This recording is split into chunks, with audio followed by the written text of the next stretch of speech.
I'm Julius, 32 years old now. But the wounds from that Thanksgiving still feel fresh sometimes.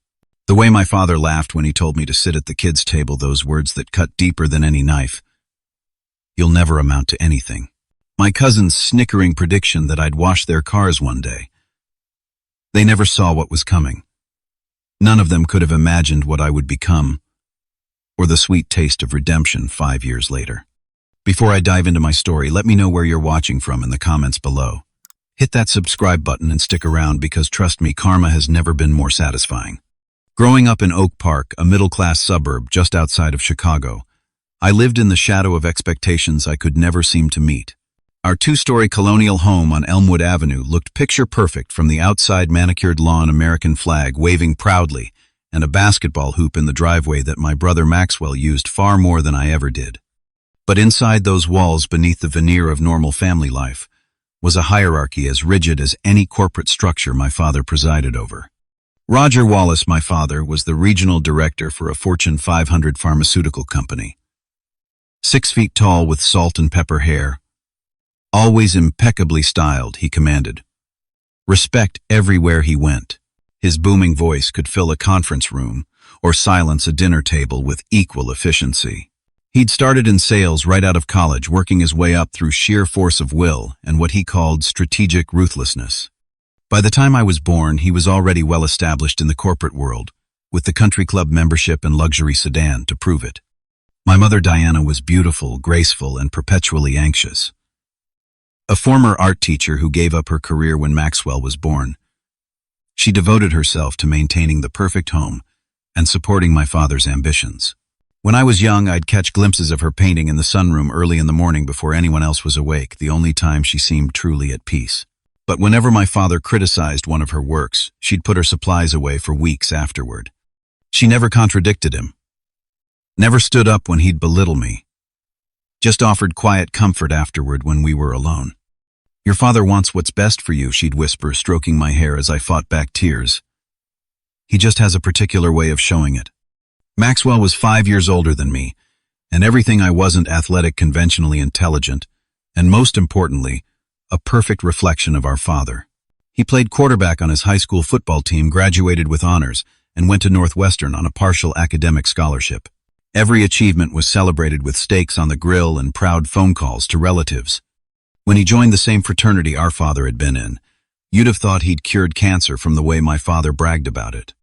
Then there was me, scrawny, creative, and constantly dreaming up ways to make money that had nothing to do with climbing a corporate ladder. At 8 years old, I set up my first lemonade stand, carefully calculating costs, and even creating punch cards for repeat customers. I made $87 in one weekend. Playing little shopkeeper, huh? My father smirked when I proudly showed him my earnings. Cute hobby. But real men build careers, not stands on the sidewalk. By 12, I'd expanded to mowing lawns in the summer and shoveling driveways in the winter. I saved enough to buy my own computer, teaching myself basic coding and graphic design.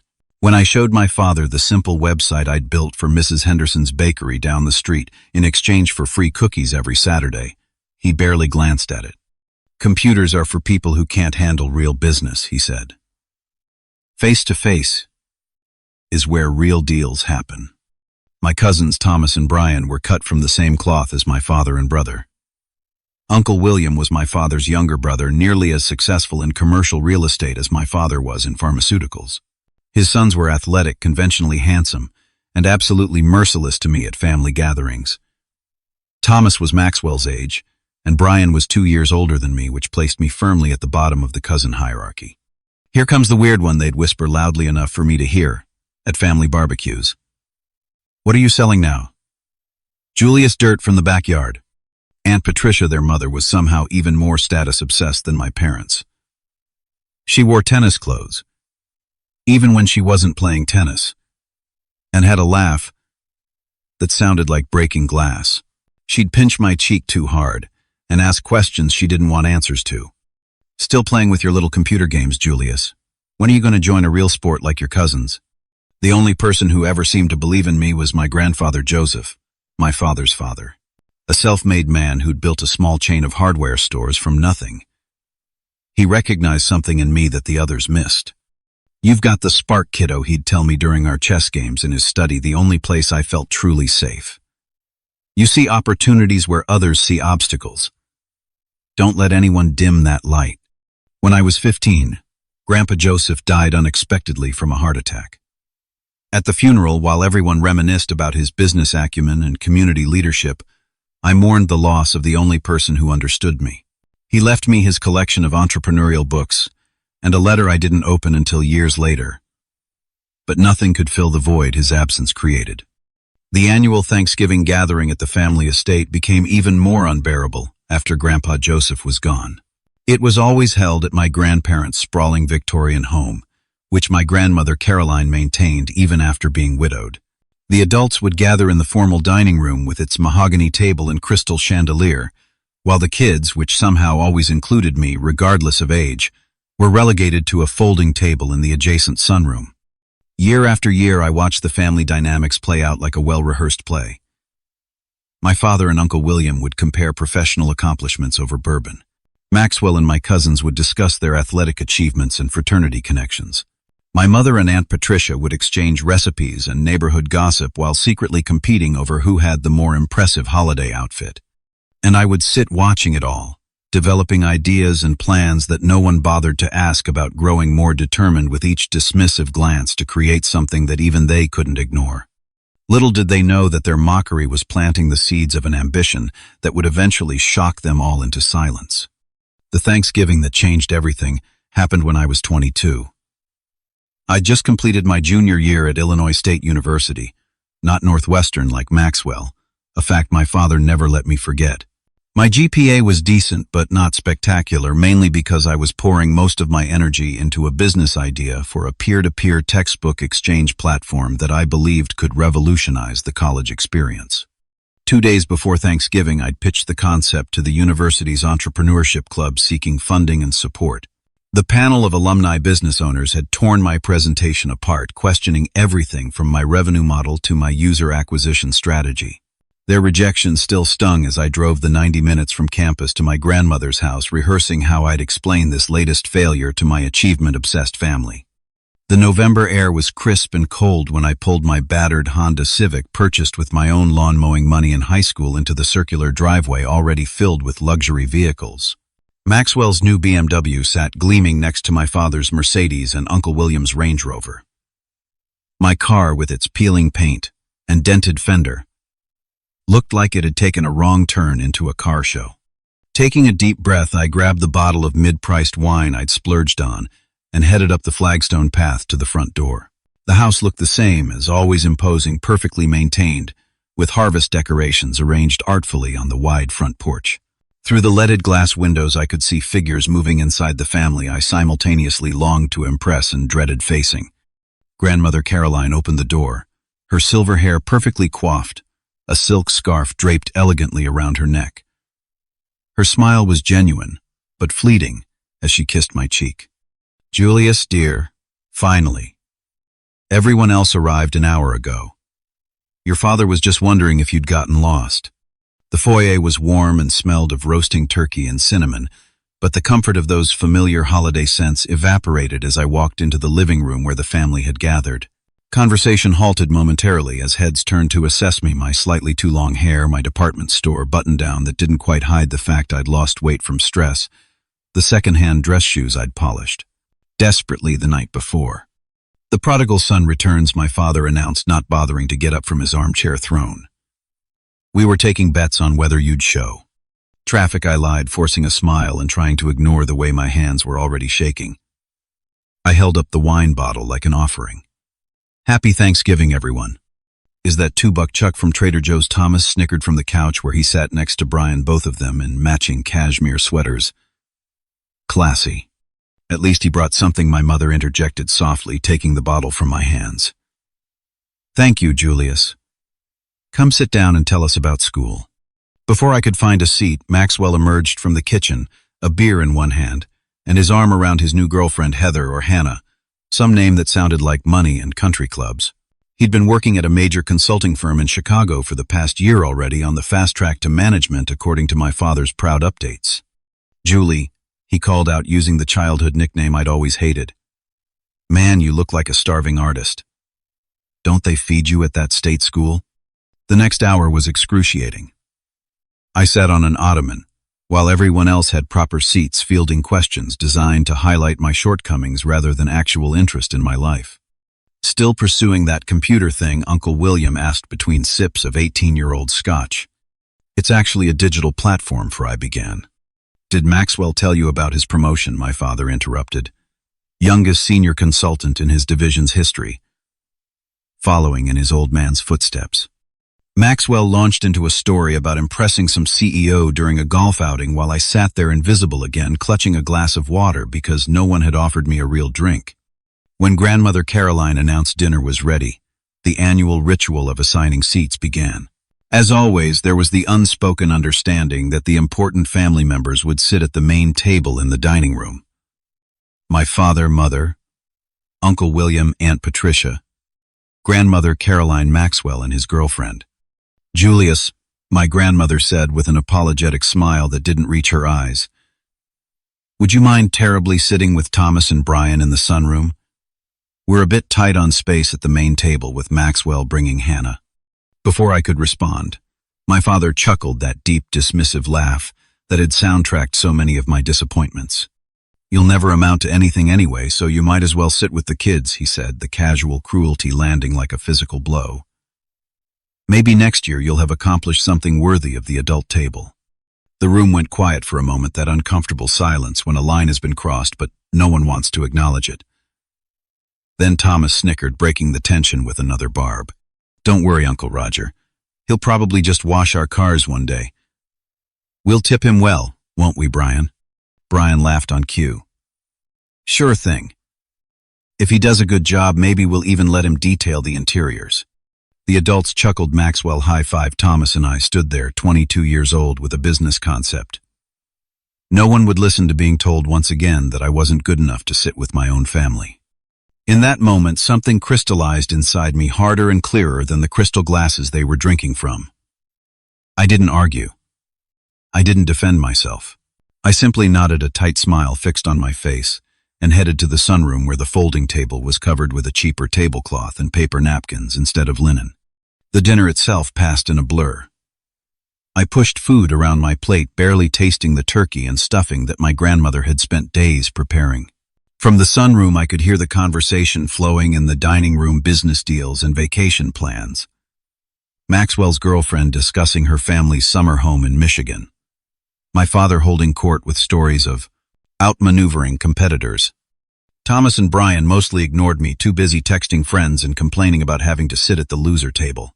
I was grateful for their disinterest, using the time to mentally draft a plan that was forming with surprising clarity. By the time pumpkin pie was served, I knew exactly what I needed to do. I didn't stay for the traditional post-dinner football watching. Claiming a headache, I thanked. My grandmother avoided my father's dismissive wave and escaped to my car. The tears didn't come until I was halfway down the driveway, but they weren't tears of sadness. They were tears of rage, determination, and something like relief. You'll never amount to anything, I whispered, repeating my father's words as I drove through the darkening November evening. We'll see about that. The Monday after Thanksgiving, I walked into the registrar's office at Illinois State University and officially dropped out. The woman behind the counter raised her eyebrows when I handed over the completed withdrawal forms. Mid-year. Are you sure about this? She asked, concern evident in her voice. You're only 3 semesters away from graduating. I'm sure, I replied, a strange calm settling over me. There's something I need to build and I can't wait any longer.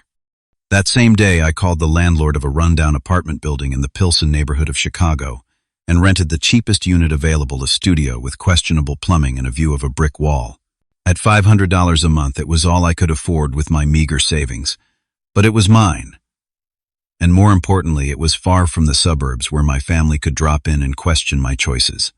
The first few weeks were a whirlwind of activity. I took 3 jobs, morning shifts at a coffee shop starting at 5 a.m., evening work at a bar washing dishes, and weekend gigs doing basic website maintenance for small businesses. Between shifts, I refined my business plan coding until my eyes burned and my fingers cramped. Sleep became a luxury I couldn't afford. My first real business attempt was a web design agency, targeting small businesses that couldn't afford the big marketing firms. I created a professional-looking website, printed business cards at the local copy shop, and began cold calling potential clients. For every 20 calls, I might get one meeting.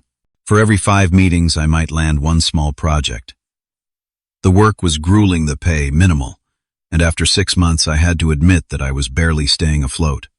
"Your rates are too low," complained one client, a florist who'd hired me to build a simple e-commerce site. "Makes me think you don't know what you're doing.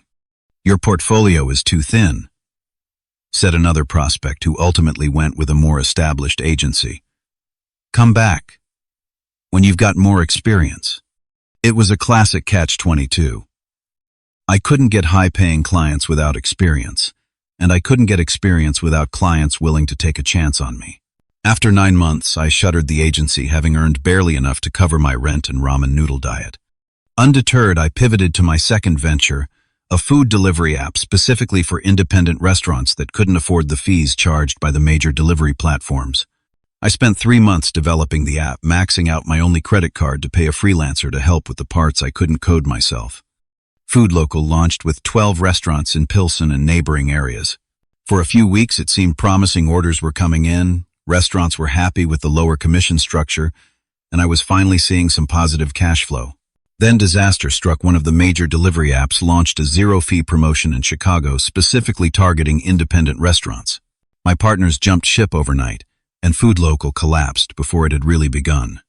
By this point, I was 23, living in an apartment where I had to heat water on the stove to bathe when the building's ancient water heater broke down, and seriously questioning whether my father had been right all too along. My bank account had dwindled to double digits, and I was behind on rent. The entrepreneurial books my grandfather had left me seemed to mock me from the milk crate I used as a bedside table. The lowest moment came on a rainy Tuesday in April, 18 months after that fateful Thanksgiving. I'd been evicted from my apartment, after falling 3 months behind on rent. With nowhere else to go, I spent the night in my car parked behind the coffee shop where I still worked morning shifts. As thunder crashed overhead and rain drummed on the roof of my Honda, I pulled out my phone and hovered my thumb over my father's contact information. One call. That's all it would take. One admission of failure. One "you were right." And I could go back to the suburbs, back to college, back to the path that had been laid out for me. I could still salvage some kind of conventional success, even if it meant living under the weight of my father's perpetual disappointment. My thumb trembled above the screen.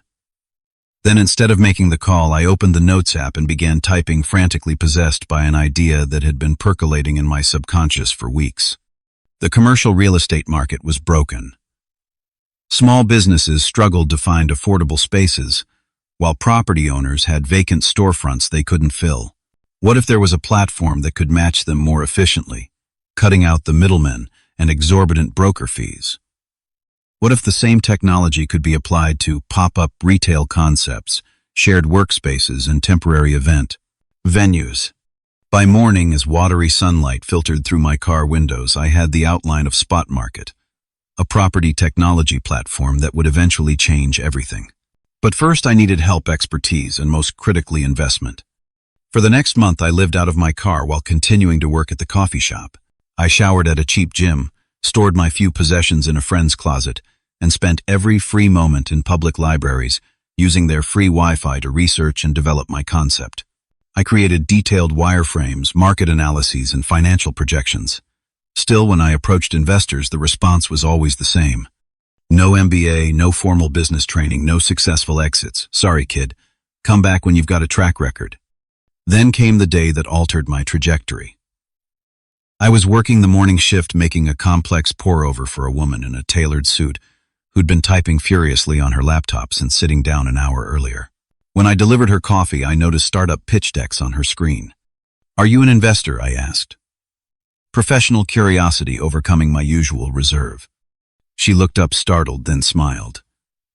"Venture capitalist. Sophia Kim. I fund early-stage tech companies." "I'm Julius," I said, heart racing. "And I have an idea that's going to transform commercial real estate." Perhaps it was my desperation, or perhaps it was the passion that 4 failures hadn't managed to extinguish. but Sophia agreed to listen to my pitch during her coffee break. For 15 precious minutes, I outlined Spot Market, answering her sharp questions with a clarity born of countless hours of research and planning. When I finished, she studied me with narrowed eyes. "You're sleeping in your car, aren't you?" I flinched, embarrassed. "How did you know?" "The same gym bag brought in daily. Clothes too neat to be coming from home. I've been there myself." She handed me her business card. "Clean yourself up and meet me at my office tomorrow at 9 a.m. Bring your laptop and all your documentation. If half of what you've told me checks out, we might have something." Sophia became more than an investor. She became my mentor. Her firm, Aurora Ventures, specialized in unconventional founders with disruptive ideas. She saw in me what my family never had: raw determination and an instinctive understanding of market inefficiencies. "You think differently," she told me during one of our strategy sessions. "That's not a weakness. It's your superpower. Traditional business education would have drummed that out of you." With Sophia's guidance and a seed investment of $200,000, Spot Market began to take shape. I rented a small apartment, hired 2 part-time developers, and worked 18-hour days refining the platform. There were still failures, features that didn't work, marketing campaigns that fell flat, potential clients who didn't see the vision, but for the first time I had someone in my corner who believed in me. Entrepreneurship isn't a sprint. It's an ultra-marathon through hell, Sophia would say when I hit walls of frustration. The only way out is through. I didn't call my family. I didn't check Maxwell's social media to see his latest promotion or vacation photos. I poured everything into Spot Market, sacrificing sleep, social life, and any semblance of normalcy. My world narrowed to code, client meetings, and the growing conviction that I was building something revolutionary. The first real indication that Spot Market might actually succeed came 22 months after that coffee shop meeting with Sophia.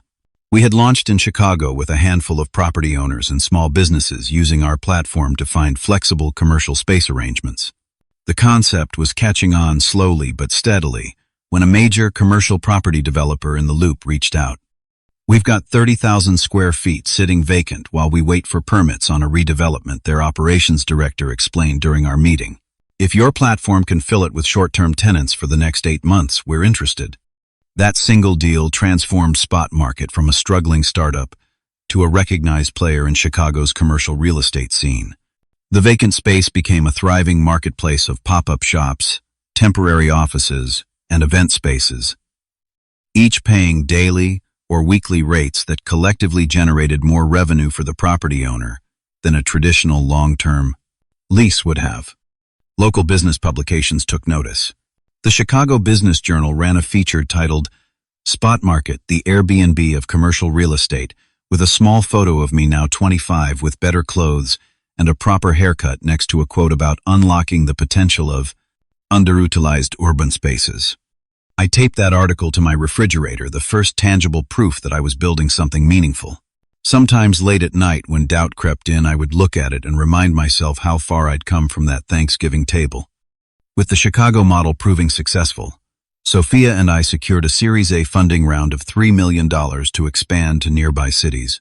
Milwaukee came first, then Minneapolis, followed by Detroit. Each launch followed the same pattern: identify vacant properties, sign up forward-thinking owners, then bring in small businesses looking for flexible arrangements. Spot Market took a percentage of each transaction, a model that generated consistent revenue growth. My life changed in parallel with the company's expansion. I moved from my small apartment to a modern loft in West Loop, bought clothes that actually fit, and finally replaced my dying Honda with a modest but new Subaru. These weren't flashy purchases. I was reinvesting most of my earnings back into the business, but they represented a stability I hadn't known since leaving college. The team grew too. From the initial 3 of us working out of a co-working space, Spot Market expanded to 20 employees, occupying an entire floor of a converted warehouse. I hired people smarter than me in specific domains: a CTO who had worked at major tech companies, a head of sales with deep connections in real estate, a marketing director who understood our unique value proposition. "Your job isn't to know everything," Sophia advised as the team expanded.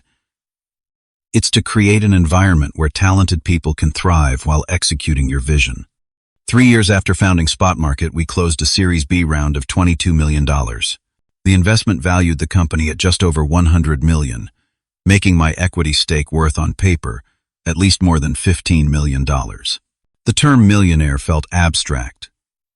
Most of my wealth was tied up in company shares, but the day the funding closed, I sat alone in my office trying to process how dramatically my circumstances had changed. Acquisition offers started arriving from larger real estate and technology companies, one particularly persistent suitor. A commercial property management giant offered $80 million for Spot Market, a deal that would have netted me personally about $12 million in cash and stock. What do you think I asked Sophia during a tense strategy session, the acquisition offer documents spread across the conference table? She studied me carefully. This isn't about the money anymore, is it? I shook my head. We're just getting started. There's so much more we can build. Then you have your answer, she said simply. We declined the acquisition but accepted a growth capital investment that allowed early employees to sell some shares, giving me my first actual liquidity while maintaining control of the company's direction. Spot Market expanded nationally, opening in 15 major markets across the country, with a team that now numbered over 100. At 27, I bought my first real luxury, a charcoal gray Audi S5 that I parked in the garage beneath my loft, rarely driving it but appreciating what it represented. It wasn't about showing off. In fact, I kept most trappings of success deliberately low-key. There was a reckoning coming, a moment I had been unconsciously preparing for since that humiliating Thanksgiving, and I wanted it to be perfect. Throughout this period of growth, I maintained radio silence with my family. They knew I had dropped out of college. My mother had called tearful when she found out. But I had been vague about my activities, saying only that I was working on a business in Chicago. After a while, the calls became less frequent, then stopped altogether. I assumed they had written me off as the family failure, the cautionary tale they would reference at holiday gatherings. Remember Julius. Such a shame. He had potential if only he'd listened to reason. The isolation might have been lonely, if not for the intense focus required to build Spot Market and the relationships that formed along the way. The company became my family, a collection of brilliant, dedicated people who shared my vision and valued my unconventional thinking. Then there was Rachel, the architectural historian I met at a property technology conference where I was speaking. Unlike the women who had recently begun showing interest in the successful founder, Rachel had no idea who I was when she challenged my panel comments about historic building utilization. You're completely overlooking the cultural significance of these spaces, she argued during the Q&A. Her intelligence is apparent as her passion for preservation. I asked her to coffee to continue the debate, which turned into dinner, which evolved into the most authentic connection I'd experienced in years. Rachel saw me not the CEO, not the success story, just Julius with all my complexities and contradictions. You carry something heavy, she observed one night as we walked along the Chicago riverfront. Some old wound you're not ready to talk about. Not yet, I admitted. But someday. By the fall of my 28th year, Spot Market was operating in 28 cities with plans for international expansion. Industry publications ranked us among the most innovative property technology companies in America. I had been featured in Forbes 30 Under 30 and invited to speak at major real estate and technology conferences. And then browsing luxury real estate listings more out of curiosity than intention. I saw it a modern mansion, just 3 blocks from my grandmother's home in Oak Park, the neighborhood where I'd grown up feeling perpetually inadequate. The listing described it as a contemporary masterpiece with 6 bedrooms, 7 bathrooms, and an infinity pool overlooking professionally landscaped grounds. The price tag was $7.2 million, significant, even with my success, but not unreasonable given the liquidity from our last funding round. I arranged a private viewing, walking through soaring spaces with floor-to-ceiling windows, imagining family gatherings that celebrated achievement rather than reinforced hierarchy. 2 weeks later, I signed the closing documents. The purchase was completed quietly, through an LLC that couldn't be easily traced to me. The timing was deliberate. Thanksgiving was approaching, and after 5 years of absence, I was finally ready to return home. 5 years, 2 months, and 12 days after being told I would never amount to anything, I pulled into my grandmother's driveway for Thanksgiving dinner. The symmetry wasn't lost on me. Same holiday, same house, but an entirely different Julius behind the wheel. I had debated which car to bring. The Audi would make a statement, but seemed too obviously aimed at impressing people whose opinions I claimed to have outgrown. In the end, I chose my daily driver, the modest Subaru that represented practical success rather than flashy consumption. The real reveal would come later. My preparations had been meticulous. Haircut from a top Chicago stylist. Custom-tailored navy suit that looked expensive to the educated eye, but wouldn't scream trying too hard. A Patek Philippe watch that had been my one true splurge, subtle, sophisticated, and recognizable only to those who understood its significance. I had rehearsed casual responses to inevitable questions about my disappearance, determined to remain composed regardless of what barbs might come my way. As I approached the front door carrying a bottle of Chateau Margaux that cost more than my first month's rent in Pilsen, I felt a strange calm. The anger that had fueled me for years had transformed into something more powerful: certainty. The door opened before I could knock. My mother stood there, 5 years older but otherwise unchanged, her eyes widening in disbelief. "Julius," she whispered as though seeing a ghost. "You actually came." "I said I would," I replied, leaning in to kiss her cheek. The familiar scent of her perfume, the same brand since my childhood, triggered an unexpected wave of emotion that I carefully suppressed. The living room fell silent as I entered, all eyes turning to assess the prodigal son's return. My father sat in the same armchair now with fully silver hair, but the same commanding presence. Maxwell stood by the fireplace, a tumbler of scotch in hand, his hairline slightly receded. Uncle William and Aunt Patricia occupied the sofa while my cousins Thomas and Brian hovered near the bar cart, their expressions a mixture of surprise and immediate calculation. "Well, look who decided to grace us with his presence," my father said, his voice carrying that familiar edge of judgment. 5 years without so much as a Christmas card, and suddenly you remember where your family lives. "Hello, Father," I replied evenly. "It's good to see you too."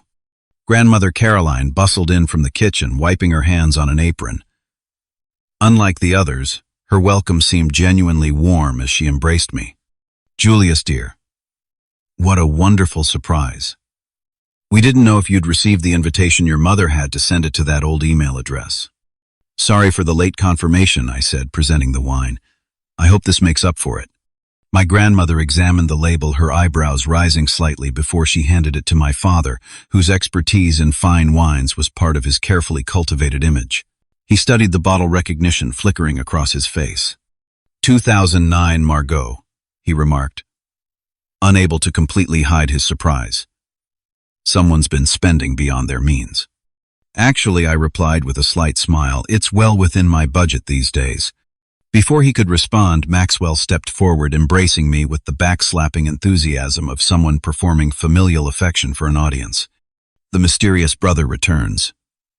We were beginning to think you'd joined a cult or something. Where have you been hiding? Last Mom heard you were working at a coffee shop." "I was for a while," I acknowledged. "Things have evolved since then." The next half hour unfolded predictably. My father dominated the conversation with stories of his recent promotion to executive vice president. Maxwell boasted about his director-level position at the consulting firm and his new lake house in Michigan. Uncle William detailed a major development deal his company had secured in downtown Chicago. Ironically, a property that Spot Market had facilitated flexible leases for during its pre-development phase. Though I kept this knowledge to myself. Thomas, now working for his father's company, couldn't resist picking up where he'd left off 5 years earlier. "So Julius, what exactly do you do these days? Still tinkering with websites or whatever?" "Something like that," I replied vaguely. "I work in property technology." "Is that like being an IT guy for real estate offices?" Brian snickered. "Setting up their Wi-Fi and fixing their printers." I simply smiled, allowing them to believe whatever they wanted for now. The moment wasn't quite right. When Grandmother Caroline announced dinner, the familiar seating ritual began.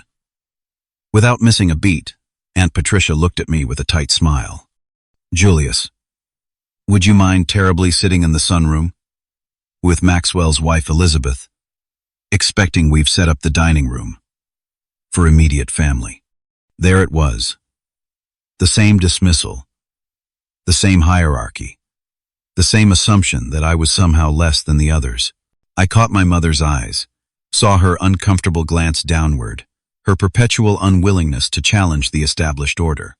My father chuckled that same dismissive laugh from 5 years ago. Some things never change, eh, Julius? Still at the kids' table. Thomas couldn't resist adding, "Hey, at least you're consistent."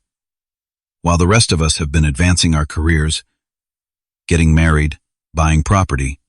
Actually, I interrupted smoothly. Speaking of property, I recently purchased a home in the area. The casual statement drew confused looks. "You bought a condo in Chicago?" Maxwell asked, his tone suggesting this was surely beyond my means. "No, right here in Oak Park, actually. About 3 blocks from here." My father frowned. "There aren't any apartments in this neighborhood. It's all single-family homes starting at $2 million. "Yes, I'm aware of the local market conditions," I replied. "I'm on Woodlawn Avenue. The modern construction with the infinity pool." A heavy silence fell over the room. That house had been the talk of the neighborhood for months, the most expensive residential purchase in Oak Park's history. "That's not possible," Uncle William said flatly. "That property sold for over $7 million. 7.2 to be precise," I corrected him. The limestone exterior added to the cost, but I thought it was worth it for the aesthetic coherence. No one spoke. The collective disbelief was palpable, hovering in the air like a physical presence. Reaching into my pocket, I casually removed the distinctive keys to the property, the modern security fob and custom keychain instantly recognizable to anyone who had admired the house from afar. I placed them on the side table, the soft clink seeming to echo in the stunned silence. "I'd be happy to host next Thanksgiving," I continued as though oblivious to their shock. "The dining room comfortably seats 20, and the kitchen has dual convection ovens that would make turkey preparation much easier." My father was the first to recover his expression, cycling rapidly through disbelief, confusion, and calculation. "What exactly are you involved in, Julius?" he asked, his tone suggesting concern, but his eyes revealing naked curiosity. "I founded and serve as CEO of Spot Market," I said simply. Thomas snorted. "Never heard of it." "You wouldn't have," I acknowledged. "We operate primarily in the commercial sector. Forbes valued the company at just over $300 million in their last assessment, though that's probably conservative given our recent expansion into European markets." Another weighted silence.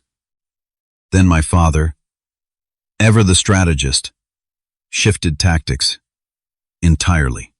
"Well," he said, forcing a smile, "I always knew you had it in you, son.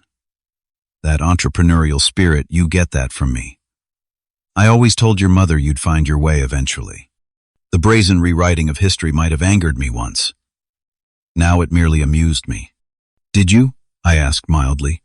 I seem to recall a different assessment. Something about never amounting to anything and washing cars. Thomas and Brian suddenly found the carpet fascinating while Maxwell cleared his throat uncomfortably. "Water under the bridge," my father declared magnanimously. "Family is family. We should celebrate your success," Maxwell opened that Margot Julius brought. "A toast to my son, the tech entrepreneur." The abrupt pivot from dismissal to claiming credit was so transparent that I almost laughed. Instead, I checked my watch, the gesture highlighting the Patek Philippe that had cost more than my father's annual bonus. "Actually, I have another engagement this evening. Investors in town from Singapore. I just wanted to stop by and say hello, let you know I'm back in the area." "But you can't leave before dinner," my grandmother protested. "I've made all your favorites." Another time I promised, kissing her cheek. "I'll have you all over soon for a proper housewarming." As I moved toward the door, family members who had barely acknowledged my arrival now scrambled to establish connections. "We should do lunch," Maxwell suggested. "Talk about potential synergies between our companies." "I'd love to see this platform of yours," Uncle William added. "My firm is always looking for innovative property solutions." Thomas handed me his business card. "Call me anytime, cousin. I've got some ideas I'd love to run by you." I accepted their overtures with polite nods but made no specific commitments. At the door, my mother caught up with me, her eyes shining with tears. "I always believed in you," she whispered, though we both knew it wasn't entirely true. She had never actively discouraged me, but she had never stood up for me either. "Would you like to see the house?" I asked her. "Not tonight, but soon." "Just you?" She nodded eagerly. "I'd like that very much."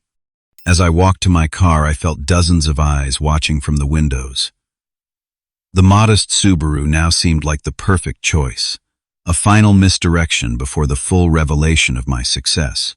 Driving away, I realized that the vindication I'd anticipated for years felt different than expected. Not the triumphant crescendo I'd imagined, but something quieter and more profound, the simple power of finally being seen. The days following Thanksgiving brought exactly the response I had anticipated. My phone, which had rarely received family calls over the past 5 years, suddenly lit up with messages and voicemails. Maxwell called first, his message, a masterclass in casual networking, disguised as brotherly reconnection. "Hey Jules, great seeing you yesterday. Listen, some of the partners at my firm are very interested in property technology investments. Thought maybe we could grab dinner at Gibson's next week. My treat, well, the firm's treat technically. Corporate card perks, you know how it is." Thomas and Brian both sent nearly identical texts suggesting we catch up like old times, though the old times they referenced had primarily consisted of them mocking my ambitions. Uncle William's assistant called to schedule a meeting about potential collaborations, while Aunt Patricia invited me to her country club for Sunday brunch. Most predictably, my father left a voicemail that rewrote our entire history. "Julius, son, proud of what you've accomplished. Always knew you had that Wallace determination. When you're ready to talk about wealth management and tax strategies, I've got people who can help. That's what family is, for supporting each other through all life's phases." I let most of these overtures sit unanswered, responding only to my mother's gentle message, asking when she might visit the new house. We arranged for her to come the following Saturday alone. When she arrived, her eyes widened as she took in the soaring glass entryway, the floating staircase, the views of the professionally landscaped gardens through walls of windows. "Julius," she breathed, turning in a slow circle in the great room. "This is extraordinary." I gave her the full tour, the gourmet kitchen, with its restaurant-grade appliances, the home office overlooking the infinity pool, the primary suite with its marble bathroom and walk-in closet, larger than my first apartment. In each space, her expression shifted between awe and something more complicated, perhaps regret, for not having supported me more actively. In the sunroom, designed specifically for painting with its perfect natural light, she finally broke down. "I'm so sorry," she said, tears spilling onto her cheeks. "I should have stood up for you. All those years, all those Thanksgivings, all those dismissive comments from your father. I just sat there saying nothing." "Why didn't you?" I asked, the question I'd held back for decades, finally finding voice. She sank onto a bench, looking suddenly older and very tired. "Fear, mostly. Your father, when we were first married, he wasn't like that. He was ambitious, but kind. Then the promotions came and the money and the status. It changed him. Or maybe it just revealed who he truly was. By then we had Maxwell, and then you, and I didn't know how to support 2 children on my own. So you chose silence," I said, not accusingly but matter-of-factly. "I chose survival," she corrected gently. "It was wrong, and I'll regret it until my dying day. But I want you to know, I always believed in you, Julius. I just didn't have the courage to say it loud enough." We talked for hours that afternoon, really talked perhaps for the first time.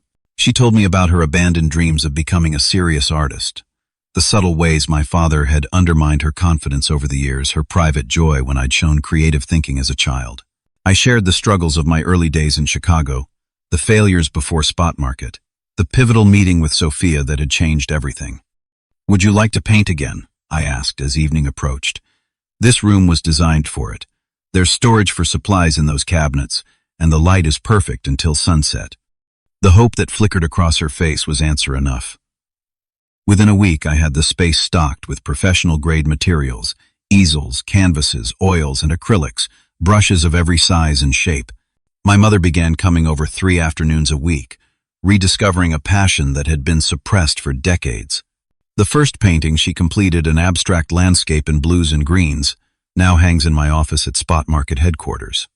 With others in the family, I established clear boundaries. Maxwell's transparent attempts to leverage my success for his own advancement were met with polite deflection. When he pressed for introductions to my investors suggesting his firm could add tremendous value, I was direct. Our investment rounds are closed, Maxwell. And our banking relationships are established with firms that have supported us from the beginning. His disappointment was palpable. Come on, Jules. That's what family does, helps each other out. Is it? I asked. That hasn't been my experience. Thomas and Brian received similar treatment when they pitched half-baked business ideas, clearly hoping to ride my coattails. Uncle William's meeting request was declined with a formal email, explaining that Spot Market wasn't currently seeking additional real estate partners in the Chicago market. The most difficult conversation, predictably, was with my father. He appeared unannounced at my office 2 weeks after Thanksgiving, somehow talking his way past reception. I was in a meeting when my assistant interrupted to say Roger Wallace was insisting on seeing me. I found him in our reception area, examining the awards and press mentions displayed on the walls, including the framed Forbes cover featuring me alongside other disruptors in real estate technology. Quite an operation you've built, he said, gesturing around the modern space, with its open floor plan and glass-walled conference rooms. Impressive. Thank you, I replied, maintaining a professional distance. What brings you here, father? Can't a father visit his son's business, see what all the fuss is about? Most fathers would call first. He waved this off. I was in the neighborhood. Thought we could grab lunch, talk about integrating you into the family's financial planning. You're a significant asset now, need to think about estate considerations, tax structures.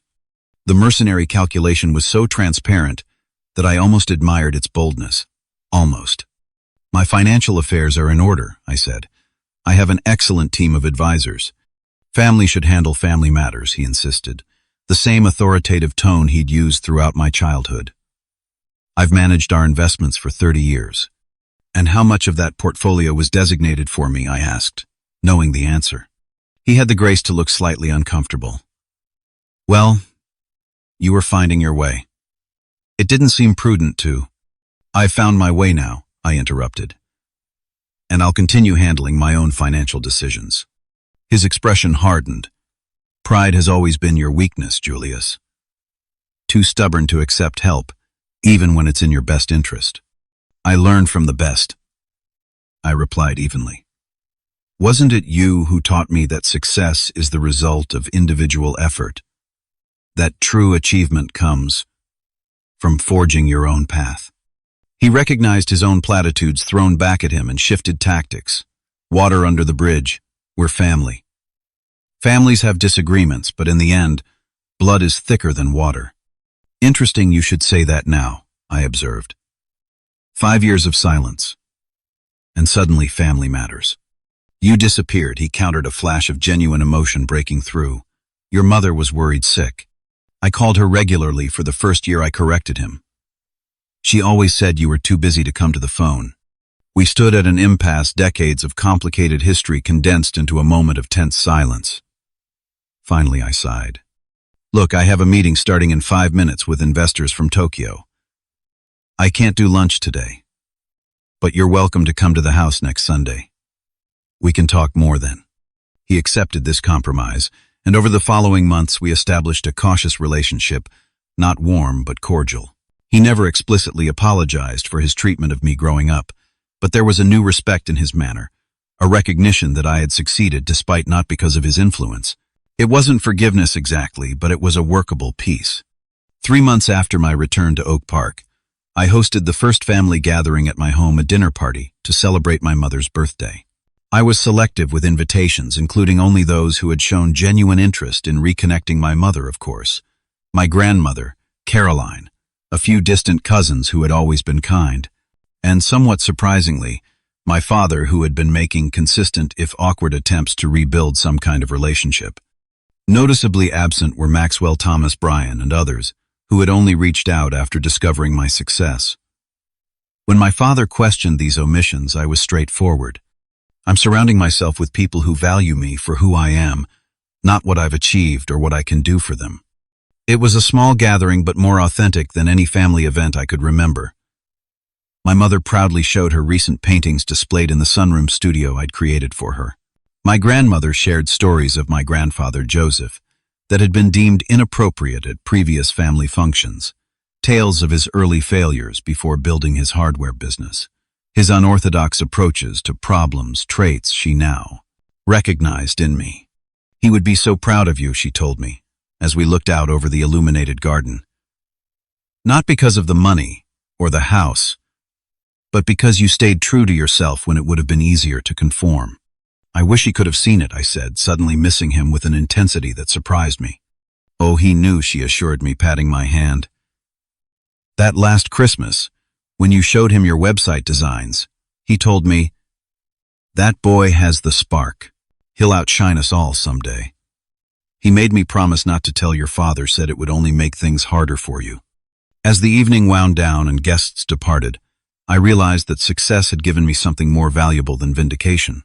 It had given me the freedom to redefine family on my own terms, to strengthen meaningful connections and release those that had only ever caused pain. 3 years after my dramatic return to Oak Park, life has settled into patterns I never could have imagined during those dark days living in my car.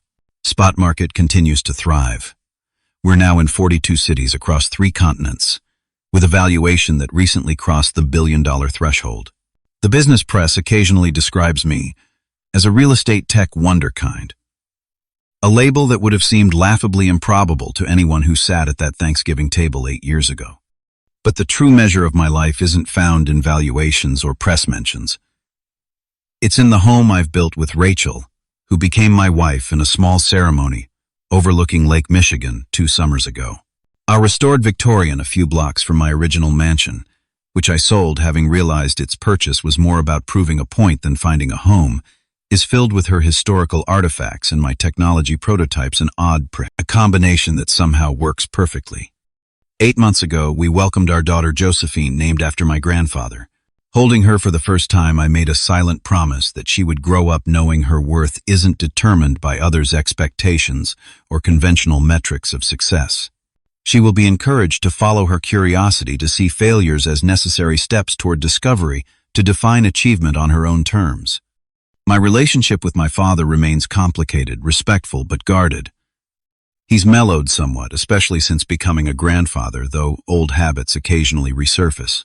During a recent visit, he questioned our decision to establish a college fund for Josephine, alongside a business starter fund of equal size. "Not everyone is cut out for entrepreneurship," he cautioned. "Traditional education provides security. She'll decide her own path," I replied. "Our job is to support whatever that might be."